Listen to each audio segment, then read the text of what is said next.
Shravanam Mananam Nidhidhyasanam. Listen, reflect and absorb.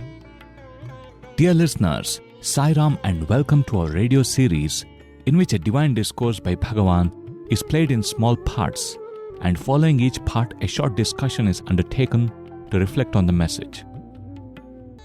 The discourses undertaken for study in this program are from the series of discourses delivered as part of the summer course in Indian Culture and Spirituality, 1991. Have a listen, please.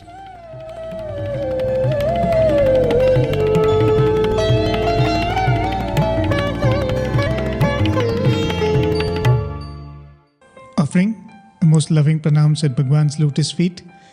Dear listeners, we welcome you to this week's episode of Shravanam Mananam Nidhidhyasanam.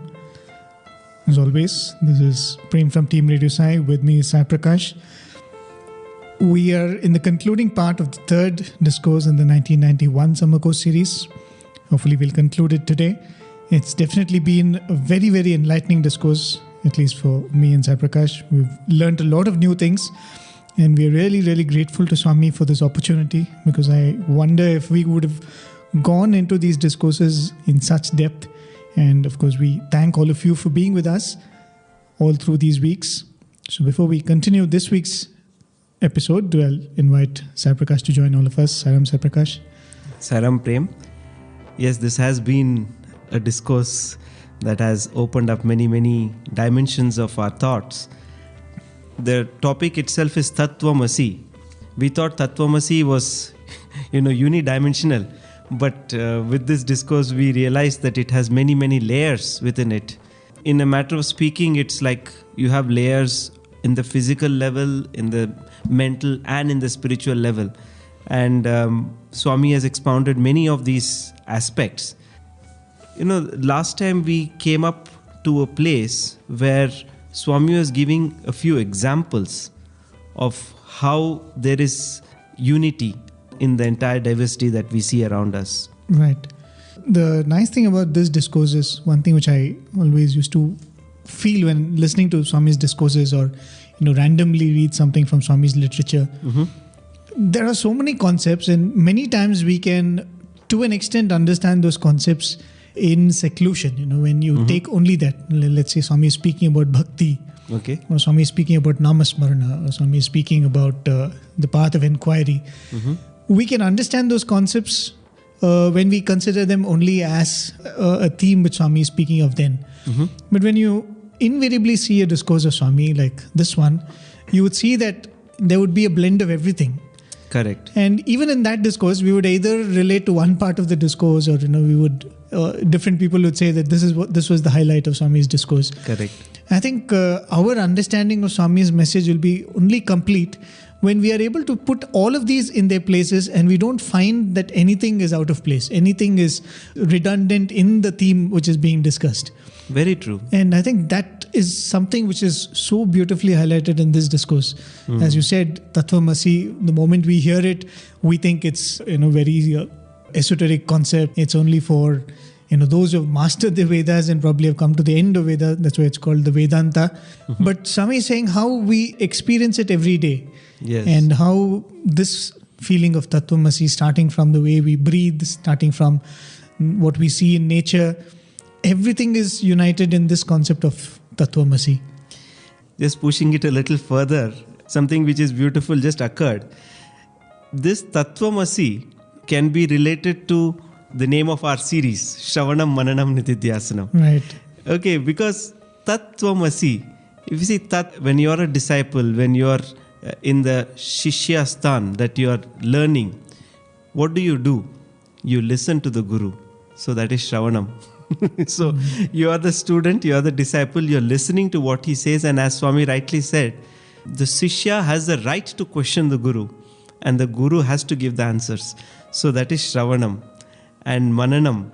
Mananam is when you are thinking of, that steadfastness, repeatedly thinking about what we have just heard.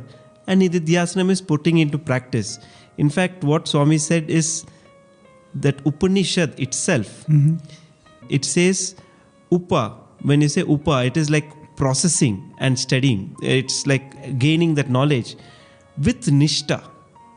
Upanishad, that Nishta is steadfastness. When you have that steadfastness and you acquire this knowledge, that is Upanishad. So that is Nidhidhyasanam, putting it into practice. So in that sense, Tattvamasi, Shravanam Mananam Nidhidhyasanam, and all the concepts that we have gone through in this chapter, as you said, are very beautifully interlinked. And redundancy is one aspect, and some people even dare to say there is some amount of contradiction. Right, absolutely. When that contradiction seamlessly just vanishes for us, I think that's when we really understand Swami's message. That's true. And as you said, whenever I think of these words, Shravanam Mananam Nidhidhyasanam, yes, the other thing I think of is that is how actually a devotee relates to Swami's message. When you talk of Shravanam, you talk about listening, where the disciple directly gets instructions from the Guru. And if you look at our relationship with Swami, there are some things that Swami says that are, just have to be listened to. Yes. You don't need to go into the details and understand it. Simple things like, if Swami says, do not eat non-vegetarian food. Yes. Do not indulge in drinking and smoking and gambling. I think these are all direct instructions. And you would always find that an avatar will invariably come up with, some things which are unique to that avatar. Right. Like some people would ask, I think some people have asked Swami that Shirdi Baba apparently used to eat non-vegetarian food. So Swami said that's that personality. Right. If you want to be a disciple of this avatar, you have to follow these things. So Swami would say that, some aspects of the message can be directly derived from the words of the Guru. Correct.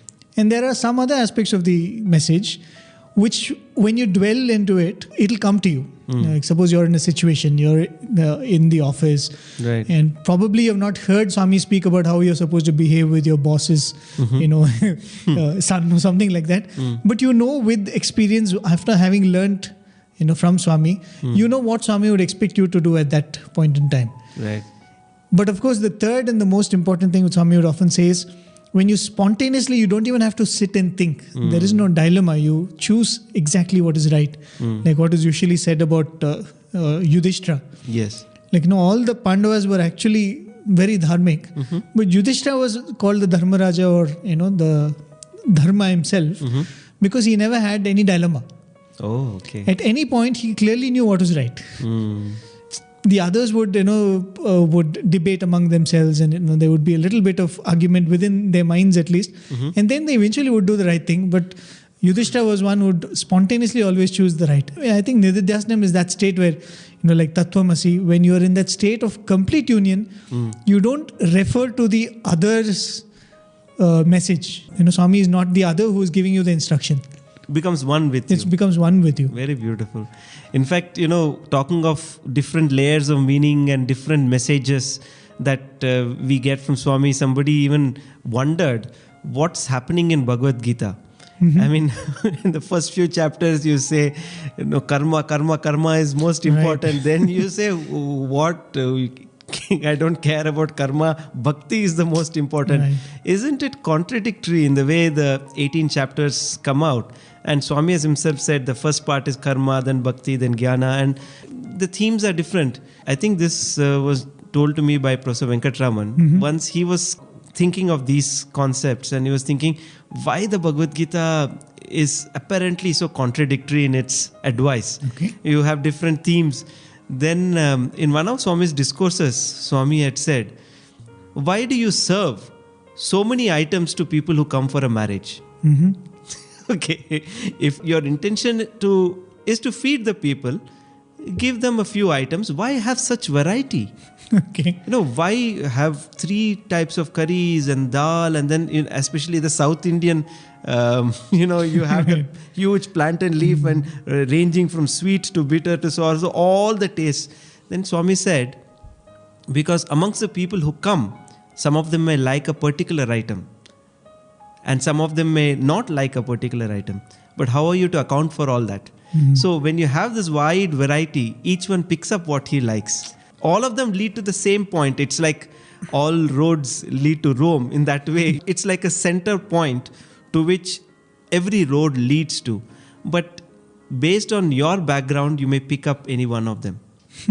I think that's how it is. The other thing which reminded is in the Ramayana, Swami I think says about some of these rishis like Vasishta and Vishwamitra. We refer to them as Brahma rishis. Right. And Brahma rishis, definitely I think they would have reached a state where they see this idea of Tattvamasi, they live it every day. Yes. Then why do they retain their lives so that they can associate themselves with an avatar? Now, Swami would say that these people know they've gone beyond that state of duality, but they will remain around for this opportunity to be next to an avatar, to have that interpersonal relationship, to have that love, to have that devotion. So there must definitely be something there in that devotion, in spite of reaching that state, if somebody aspires to have that nectarine relationship. Absolutely. As we found that such subtle topics are brought out so beautifully by Swami, and in examples which are so mundane. He says, look at this tumbler. Right. When you look at it as a tumbler, you don't see the silver. When you look at it as silver, you don't see the tumbler.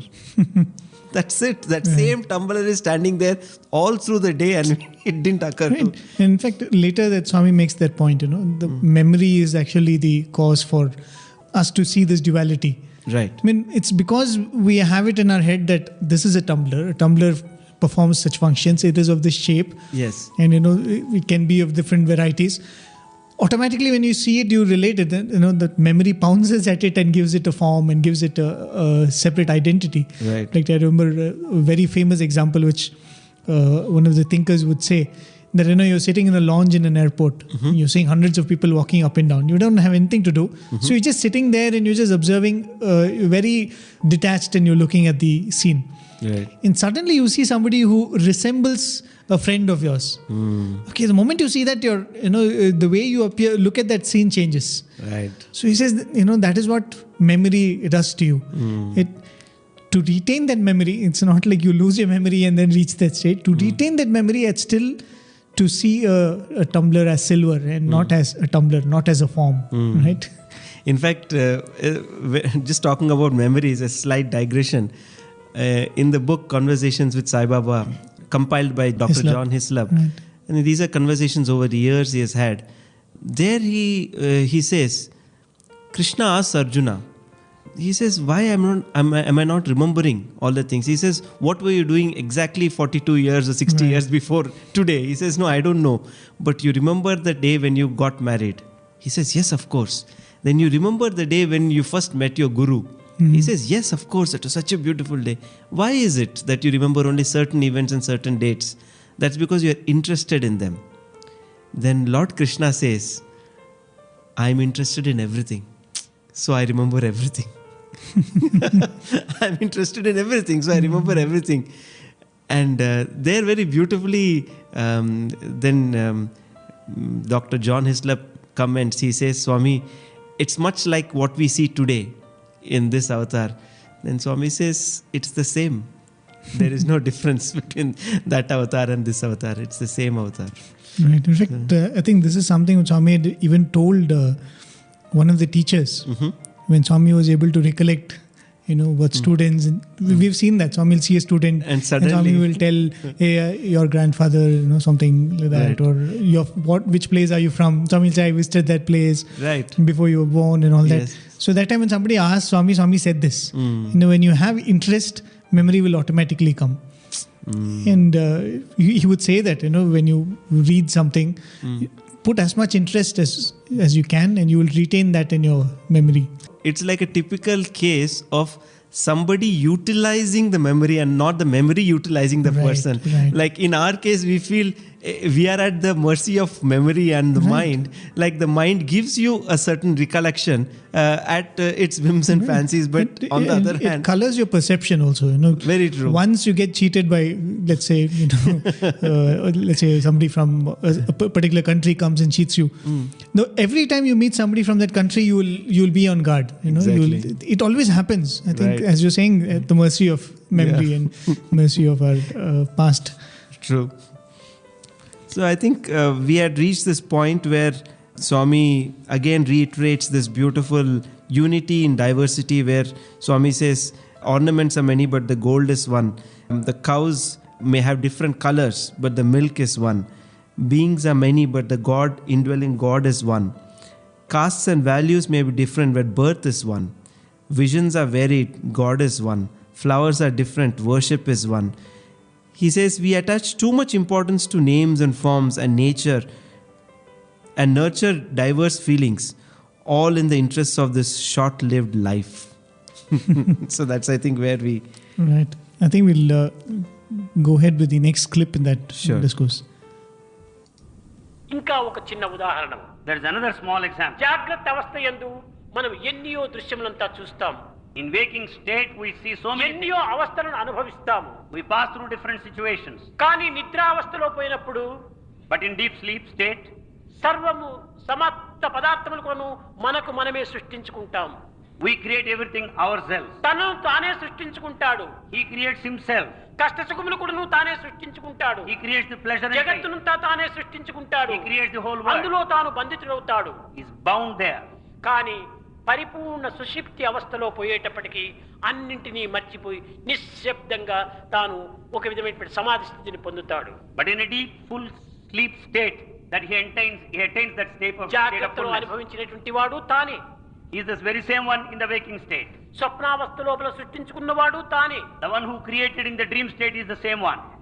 సుషుప్తి అవస్థ లోపల ఏకత్వాన్ని పొందినవాడు తానే. The one who attained that unity in deep sleep అవస్థలు is మూడు himself. కానీ వ్యక్తి ఒక్కడే. There may be 3 states, but the individual is one. ఇదే తత్వం అసి. This is Tattvamasi.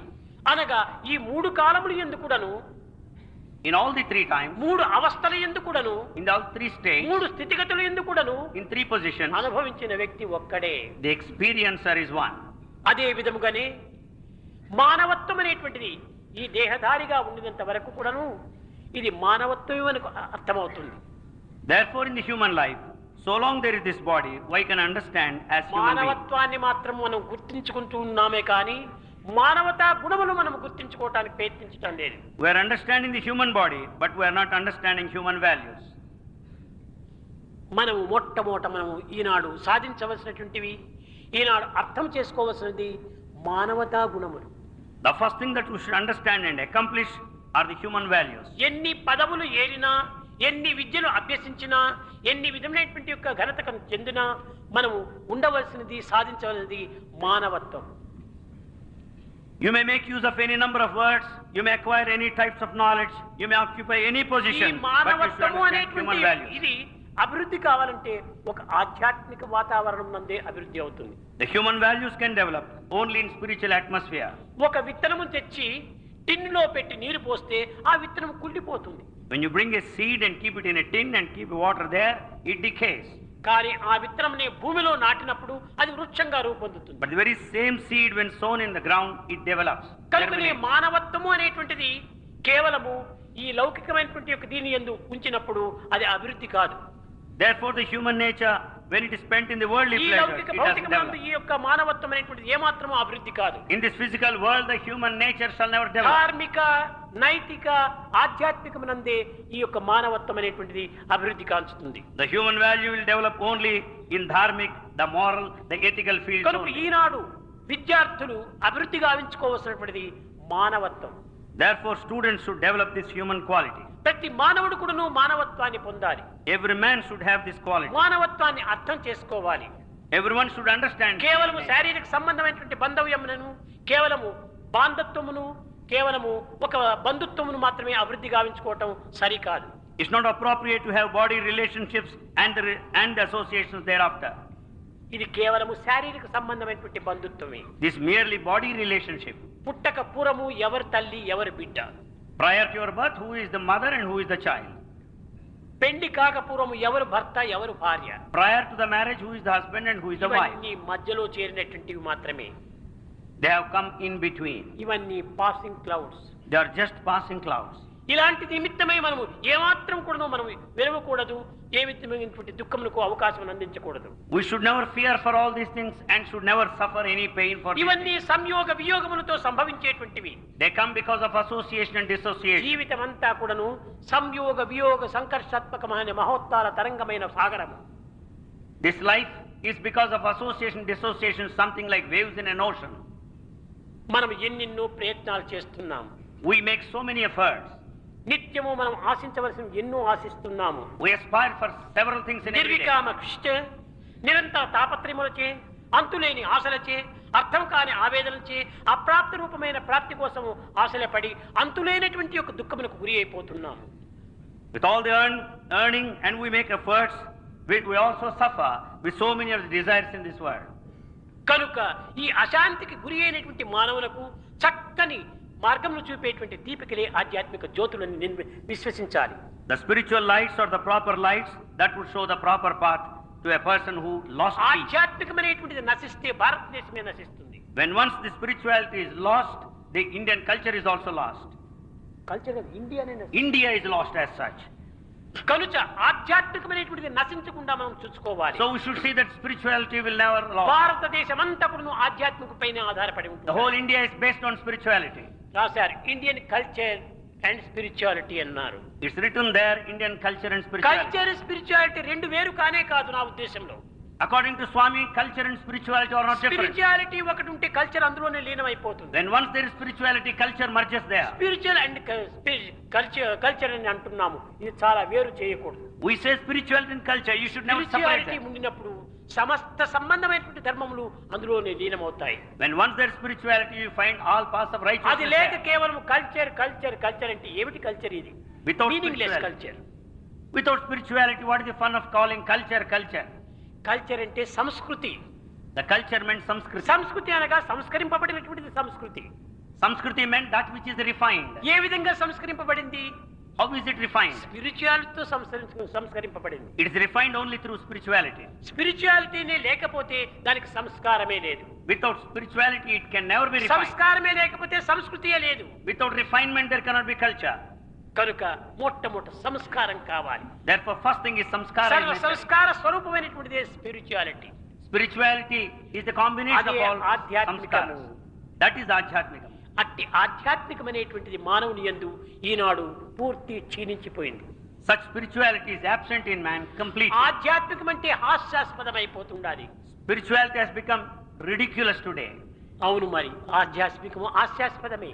Yes, it has become ridiculous, really. ఎవరికి హాస్యాస్పదము? To whom is it ridiculous? కేవలము భౌతికమైనటువంటి లౌకికమైనటువంటి జీవితమునే సత్యమని నిత్యమని భావించినటువంటి మూర్ఖునికి ఇది హాస్యాస్పదం.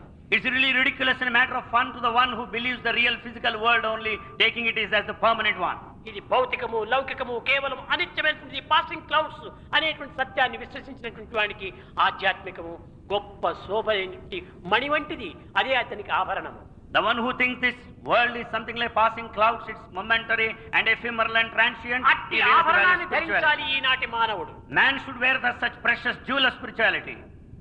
అప్పుడే దివ్యమైనటువంటి మానవత్వం రూపొందుతుంది. Then only the divine life would come. That was a very powerful part in that discourse. But again, very, very beautiful. I think this was a point which Swami made in 1990 series, the first discourse. He said, moralities will grow only in an environment of spirituality. Right. And about samskara and culture, refinement. I think samskara, refinement is what culture stands for. The initial part of that clip, Swami speaks about this example of the dream state and the deep sleep state. Because we mentioned this many times before. It reminds you of the story of King Janaka. He has that. When we look at our dream state, and I think all of us know that it's an unreal thing. Whatever we see in our dream, it's unreal. And Swami says that, how do you say it is unreal? It's because it has a beginning and an end. Okay. You're able to wake out of it and you're able to look at it. Right. So he says that it's having a short-lived existence, so it cannot be real. And the second thing Swami says, of course, is there is no logic in it. One day you're in Bombay and then you're walking and suddenly you're somewhere else. Correct. So there is no clear logical flow in it. So where there is no logic, there is no reality. Swami says from the point of the mind. And then Swami says, going back to that story of Janaka, when he goes and tells sage Vasishta, which is true, Adi Nijama, Adi Nijama, Adi Nijama, Adi Nijama. The things which he is thinking about, he's had a dream where he becomes a pauper, he loses his kingdom. Right.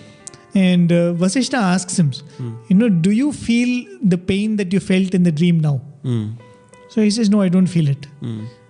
Did you feel the comfort you're feeling now in the dream? He says, no, I didn't feel it. So he says, neither is that real, nor is this real. Because he's saying from this waking state, that dream feels unreal. So in the dream state, if this waking state feels unreal, then the waking state is also unreal. Right. And this very same point which Swami says, no, you experience all the three, so you are real. So that's what Vasishtha says, the one who saw the dream and one who is in the waking state, you are the real one. Beautiful. Right. Yeah, so there Swami says that is Tattvamasi. Right. That comes back to Tattvamasi, and this beautiful point of Tattvamasi that integrates all the three states of the past, present and the future. That which remains constant in all the three states of past, present and future, that is Tattvamasi. That's what Swami says. It's almost like, yes, you know the truth, Tattvamasi, but then where does it all start? It starts with human values. Human values. And so that's where Swami comes to, and he says, regardless of your education, wealth, fame, anything, human values is what is most important. Right. Then of course Swami makes this point that true human character blossoms only on the foundation of spirituality. We had a question from one of our readers. Okay. Just probably read out a couple of lines. I think it's a problem which most parents feel, says that, myself, my husband and children always try our best to do good, be kind and helpful to others. But in return, it pains us a lot when we find out that in so doing, people take us for stupids and take advantage of us and our kindness. Now we are confused. I am perplexed as per what should I teach my children so that people don't make them thus suffer. How should we as adults face this unfair situation at work or even with rude family members? And of course she goes on to say, how else can you teach your children that you should be good even if others are not treating you or taking advantage of your goodness? I think the best way you can teach your children is either you take them on a spiritual path or you teach them through devotion. Correct. And say that, this is what Swami expects of you. Whatever happens, don't worry. Your reward will come from Swami. Don't seek reward from outside. And clearly what Swami says, beyond a certain point, you can't teach morality, especially if it starts becoming non-rewarding. That's true. But, to that question which she asked, there's only one answer that comes to my mind, is a story of the snake, which Swami told in Thrive Vrindavan. Swami said there was this snake which was going and wanted to lead a spiritual life. There was a sage who was walking past and he said, see, everybody hates me. So what should I do? The sage says, stop biting people. I mean, see, because you bite people, so they are afraid and they don't like you. So the next time the sage walked past the same place after a few months or years, the snake was all bashed up and just clinging to dear life, and it was just waiting. And the sage asked, what happened? He says, look at what I've got. I've just followed your advice and this is what I end up with. Then the sage said, I told you not to bite, but I did not say not to hiss. This is what Swami said. Yes, God helps those who help themselves. Yes, it's good to help others, but at the same time, know where, to what extent, not at the cost of your self-respect, I think. But it's very, very difficult to, draw a line. That's true. Because one thing is, once I remember I was part of a study circle and we were discussing about what Swami says about Kshama. Okay. I mean, after you speak about Kshama, the first thing they ask is, where are the places where, you can actually cease to be forbearing and where you have to react. And, they started quoting examples of, even in the Mahabharata, Krishna said, Dharma, you can tell this lie and you can protect yourself like this. I think that's probably the most wrong way to learn anything. If you learn a principle in physics, we've all gone through that in high school. When the principle is taught, it will be taught like it's a watertight principle. It always works. This is the thing, and you will almost feel like this can define everything in the universe. Yeah. But after you have mastered that principle, then they will tell where it actually fails or where it is not comprehensive. Correct. I think that's the same thing with this. The moment we see that you have to be good, the question comes like, what happens if somebody takes advantage of our goodness? And that's why Swami would so strongly and powerfully reiterate, Dharmo Rakshati Rakshita. Right. If you don't have belief in that, then there is no point. It is like somebody is being crooked for the sake of selfishness. You're being good for the sake of selfishness. That's all. Unless you remove that self-centered selfishness, what Swami says is true. Swartham swaprayojanam. In fact, bringing back to this topic where he says human values is absolutely necessary for a spiritual life. In the Dhyana Vahini, very beautifully Swami says that many people think that taking up austerities and doing penance, tapas, all that is spirituality. But they do not pay attention to the fostering of humanity within themselves. Right. They do not take care of the fostering human values. They oversee that. But he says, because of that, you're sure to fail. You may hold your breath for up to 3 minutes, but you may achieve nothing. So he says, without the basic human values, he says, when the soil is not fertile, how can you expect the sapling to grow? Very beautifully he gives that example. Then, of course, the next part of that was, so I don't know how, what was that word, a sentence in Telugu? It was very beautifully, Swami rendered it. Yes, we spiral into this endless worry by yielding to worldly allurements. Right. And then, of course, he says, India itself will be annihilated if spirituality is... God, what a powerful statement. Swami says, not Indian culture. Not in India itself. Of course, there is this beautiful quote by Max Muller which says, if India dies, who lives? If India lives, who dies? It's the hope for the world. And Swami is often told about the analogy of the train where India is the engine and the countries are to follow. He says all other types of strength, intellectual, comes after spiritual strength. Right. India stands for that spiritual strength. And again then comes to this portion of culture and refinement and samskara. He says, to fools, this is not important. They think the spirituality is not important. Right. But they are really fools who think that this worldly existence is all important. Right. And another beautiful point which Swami makes here is, though we call this Samakos, Samakos in culture and spirituality. Indian culture and spirituality. It is inseparable.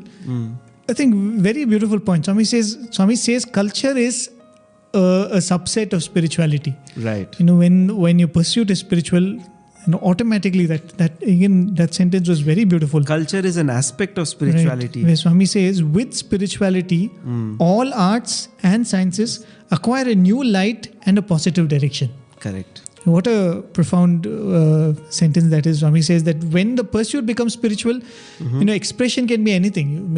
You could be a spiritual doctor, you could be a spiritual engineer, but once that spirituality is the focus, then that enlightenment flows in all that you do.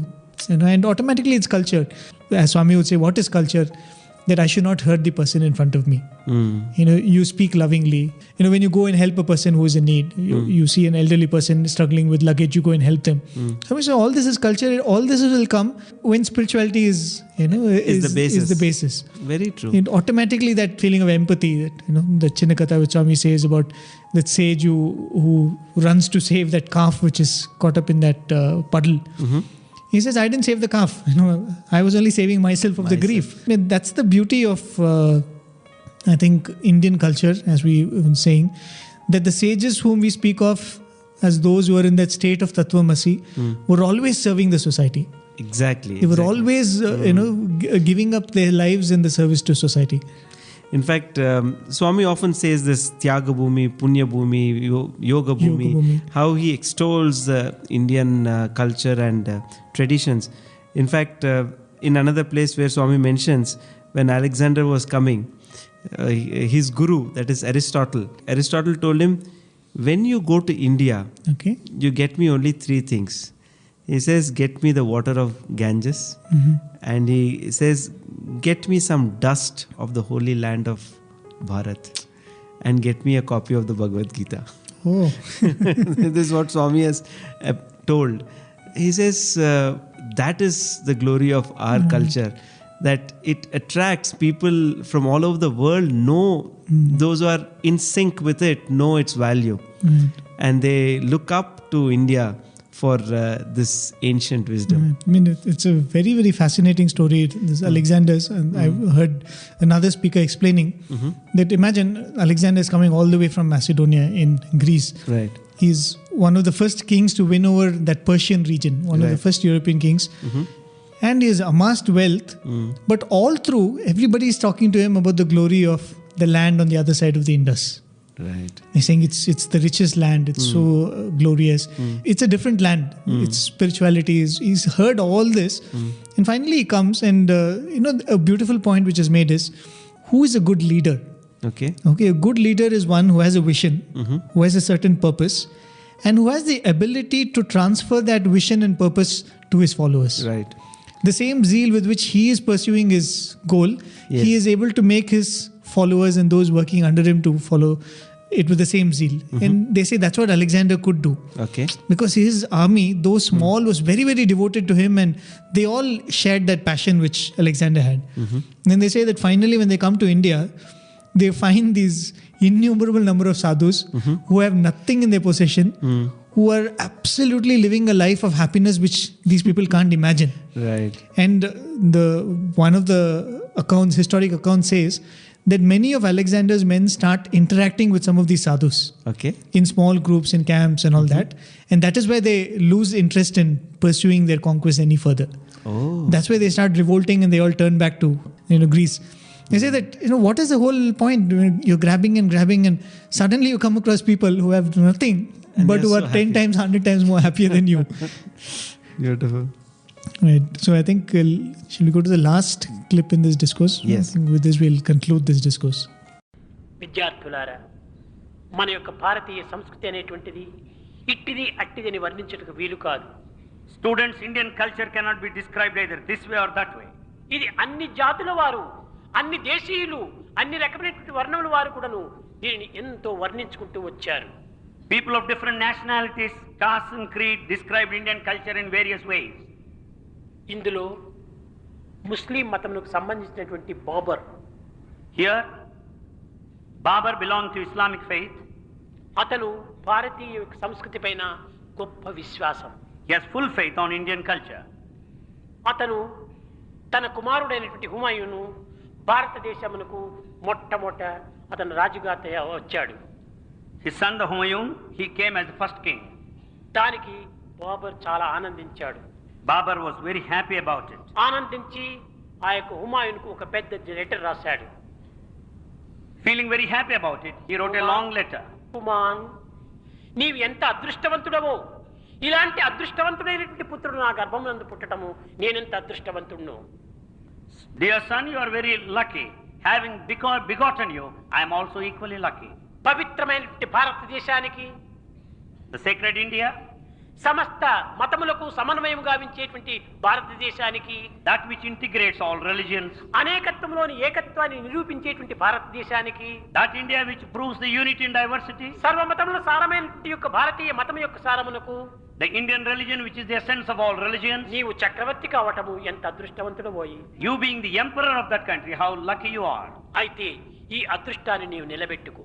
However, you should deserve and uphold this భారతీయుల law. యొక్క సంస్కృతికి ఏమాత్రం కూడా నీవు అడ్డు తగలవద్దు. You should never be an obstacle to the continuous flow of అది Indian culture. మహాశక్తివంతమైనటువంటిది, It's a mighty one. మహా పవిత్రమైనటువంటిది. It's a sacred one. అది సాధించలేనటువంటి జగత్తులో మరొకటి లేనే లేదు. There's nothing that it cannot accomplish. అట్టి భారతీయ సాంప్రదాయములకు ఏమాత్రం కూడా నీవు అడ్డు తగలక, You should never be an obstacle to Indian tradition. ఏ యొక్క నిర్ణయానికి నీవు రావాల్సి వచ్చినప్పటికీ భారతీయులను చేర్చి సంప్రదించి దానికి తగినటువంటి యొక్క సలహాలను నీవు పొందమని వ్రాస్తూ వచ్చాడు Babur. Babur started writing to him, if you are to arrive any decision, consult all Indians and obtain consensus. అతను మొఘల చక్రవర్తి సామ్రాజ్యమును స్థాపించినటువంటి మహావీరుడు. He is the very founder of Mughal Empire. అలాంటి బాబరే భారతీయ సంస్కృతిని ఇంత గొప్పగా వర్ణిస్తూ వచ్చాడు. Such Babur described Indian culture in such a great way. కానీ దురదృష్టవశాత్తు ఈనాటి భారతీయ సంస్కృతిని పూర్తి మెడలు కోస్తుంటున్నారు. As illa could have it, Indians have not understood the Indian culture. They have torn it to pieces. ఇది ఎంత అవమానకరమైన విషయం. What a matter of shame it is. కనుక భారతీయులైనటువంటి మీరు భారతీయ సంస్కృతిని చక్కగా మీరు అర్థం చేసుకొని దానిని కాపాడుకొని దానిని అనుసరించి ఆ ఆనందాన్ని అనుభవించాలని నేను ఆశిస్తున్నాను. You being the Indians, understand Indian culture, uphold the Indian culture, live for it, and enjoy the benefits thereafter. That's what Swami aspires. కనుక ఇది గొప్పది అది చిన్నది అని నేను ఎప్పుడు కూడా తేడాలు చెప్పాను. Swami never brings differences that one is great. అన్ని మతములు కూడా గొప్పవే. All religions are great. అన్ని మతములలోని రహస్యం కూడా చాలా గొప్పది. All secrets of all religions are great. కానీ మతములని పేరుతోపల దాని యొక్క సంస్కృతిని ఎవ్వరు కూడా అనుసరించడం లేదు. In the name of religion, no one follows it. అదే మానవులు యందు ఏర్పడినటువంటి దోషం. That is mistake in human being today. కనుక మతం యొక్క తత్వాన్ని చక్కగా అర్థం చేసుకొని దానిని అనుసరించి దానిని తిరిగి ఆనందంగా అనుభవించడానికి ప్రయత్నించాలి. Everyone should make an effort to understand the meaning of religion. మానవుడు కూడా గమ్యమును చేరడానికి అర్హుడే. Every man is bound to reach a destination. తన యొక్క నిజతత్వాన్ని తాను గుర్తించడానికి ప్రయత్నించేటువంటి ప్రతి ఒక్క వ్యక్తికి అధికారం ఉంటున్నది. Everyone has got a right to understand one's own nature. ఇది వారికి వీరికి అనేటువంటి భేదం లేదు. There's no difference that it is given to కుల that. మతములతో ఏమాత్రం కూడా మీరు సంబంధం లేదు. It's not related to the caste and religion. కనుక మీరు మానవత్వాన్ని మానవత్వంగా విశ్వసించి So you should take the human life as మానవత్వాన్ని such. దివ్యత్వంగా మార్చుకోవడానికి ప్రయత్నించండి, దానవత్వంగా మాత్రం మార్చుకోకూడదు. You should make an effort to convert to divinity, but not of demonic nature. సమస్త ఉపనిషత్తులు కూడాను ఈ పవిత్రమైనటువంటి ఏకత్వాన్ని ప్రబోధిస్తూ వచ్చాయి.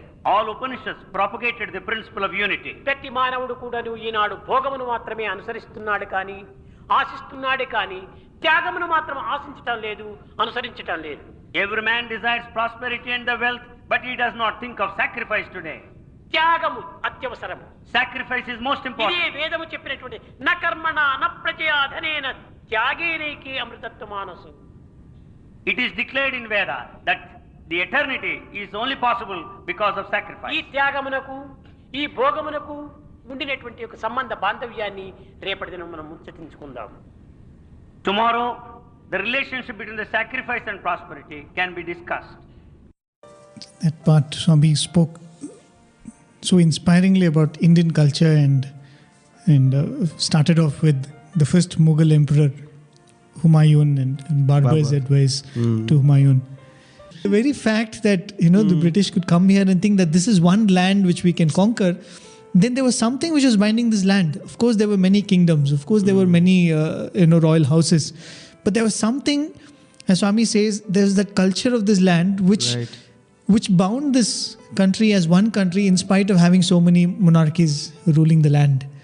In fact, I think it's mentioned by one of the intellectuals. He says how this country without a centralized government has existed for millennia. Right.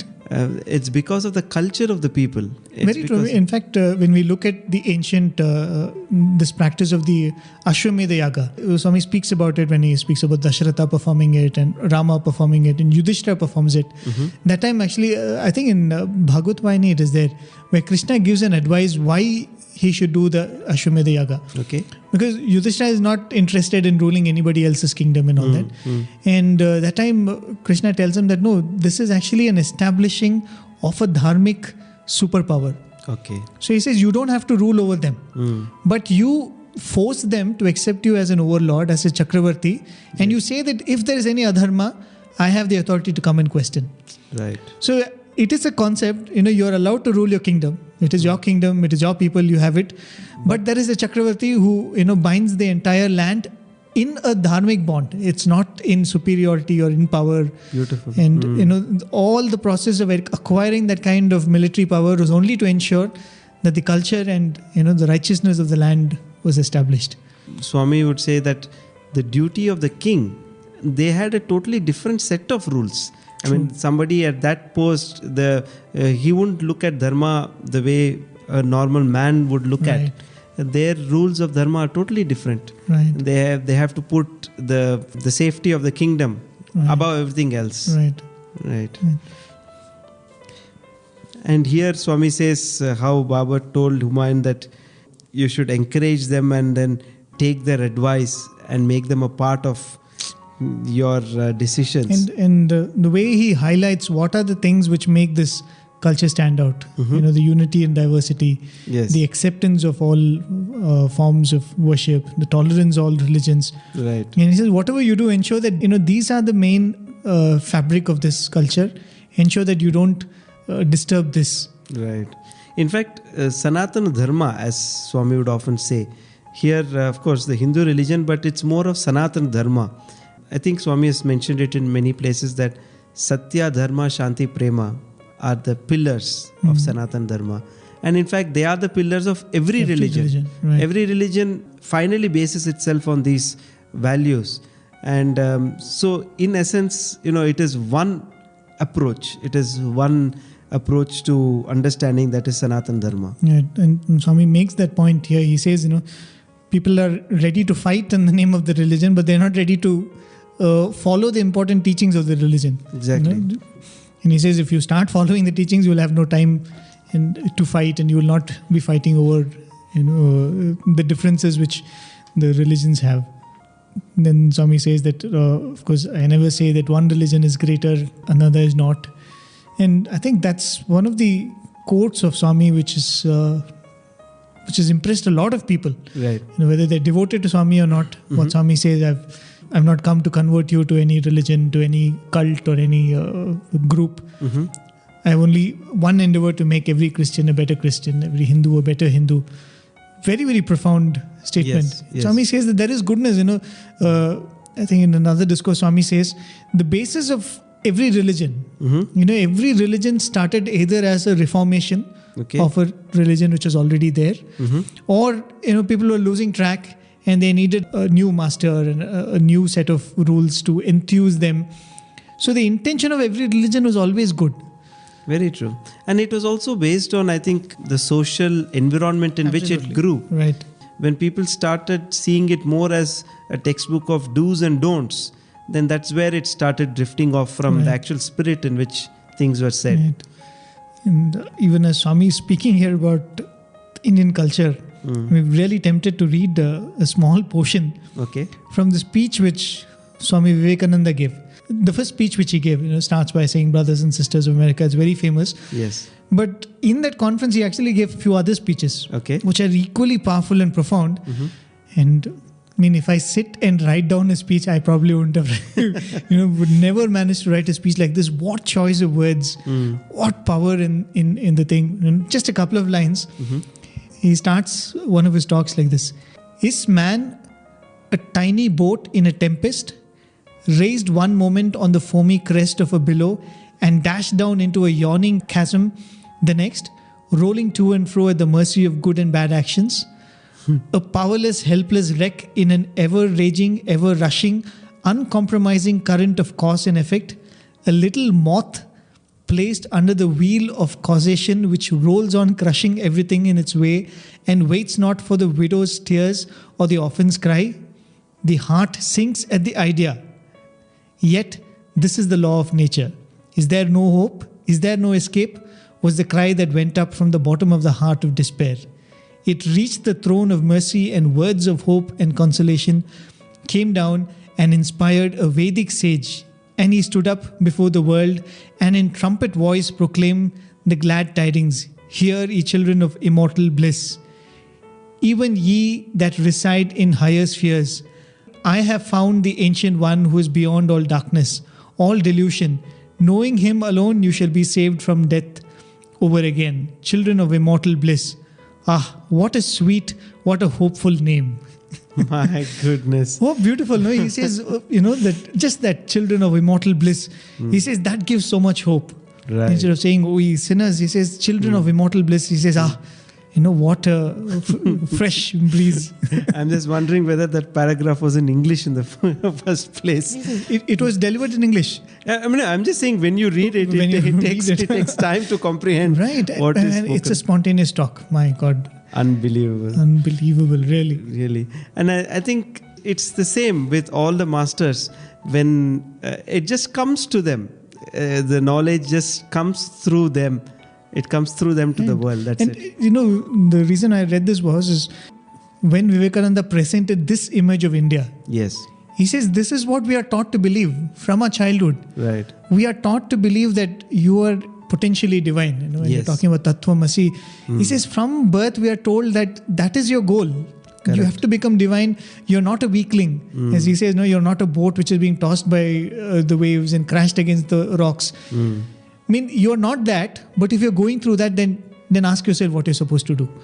In fact, very beautifully in the book, The Catholic Priest Meets Sai Baba, a very beautiful point he brings out. He says, in Indian culture, you are given the freedom to inquire. You can ask, you can question yourself. Yes, there may be rules and regulations for the rituals that are being done. The rituals and other aspects, the Vedas by themselves may appear like a strict list of do's and don'ts and all that. But you have absolute freedom in inquiry. Everybody is pushed towards that inquiry. And that is the basis of this Sanatana Dharma. He says, well, some people don't understand this beauty of Sanatana Dharma. And it is reversed in certain places where you are not allowed to inquire. You are said, this is what it is. And the rituals can take any shape. You have rituals and this thing which can take any shape based on the person who's heading the organization. But they say, no, this is the dogma, this is the truth. But it's totally different in Sanatana Dharma where you're given the freedom to inquire. Right, this statement which Swami made in that the clip which we played, Swami says, everyone who makes a sincere attempt to recognize their self has the right to enter the gates of immortality. Correct. Without preference to religion or country of birth. It is given this way. Everybody, whatever you are, you're a male, you're a female, you're, Kshatriya, Shudra, whatever you are, you have the right to enter the gates of immortality. As Swami says this, that itself gives you so much of freedom to explore and freedom to find out for yourself which is your path. There's an adventure. There's a purpose. There's a purpose to your whole life. And in fact, bringing it to a very beautiful end, this discourse, Swami says nothing can be achieved without tyaga. Right. And he says, na karmana na prajaya dhanena tyage naiki amrutatva manasu. That immortality can be achieved only through sacrifice. And he says, what is the relation between tyaga and bhoga? That we'll see in the next discourse. Right, so I think it's time to wind up this week's episode and this discourse with that. And interestingly, Swami concludes the discourse with Prema Mudita Manase Kaho. Swami ended this discourse, which was delivered more than 20 years ago, with Rama Bhajan, which today we'll be playing. Dear listeners, thank you for being with us. Of course, the points which we discussed can never be comprehensive, as we saw that Swami's discourse was so profound. And I think in our innocence, we are trying to see what we can understand and what we can imbibe in what Swami is saying here. If you have any thoughts to share with us, if you have any ideas from what we spoke this week, you can write to us at listener@radiosai.org. Thank you for being with us. Do join us next week for another new discourse in the 1991 Summer Course series. Thank you. We'll leave you with the bhajan which Swami sang at the end of that discourse. Prema mudita manase kaho Rama Rama Ram Rama Rama Ram Rama Rama Ram Sri Rama Rama Ram.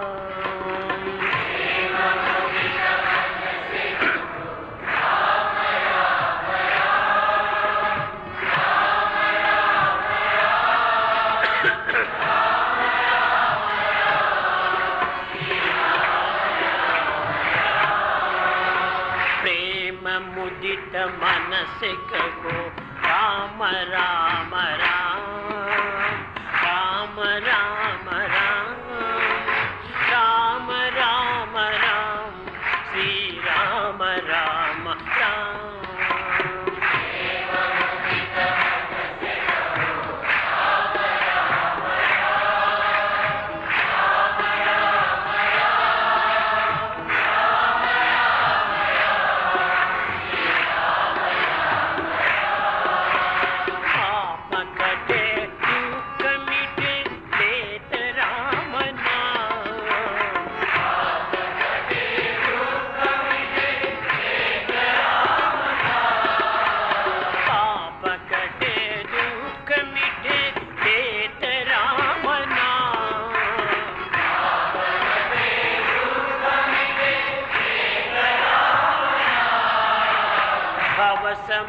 समुद्र सुखद नाव एक रामना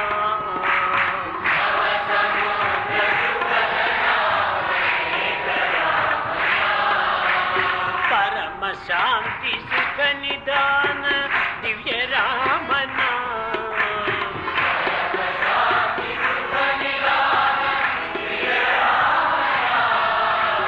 निराधार को आधार एक रामना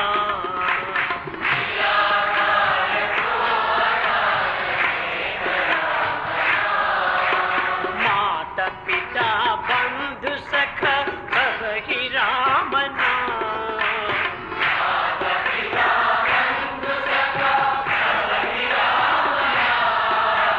भक्त जनर जीवन धन एक रामना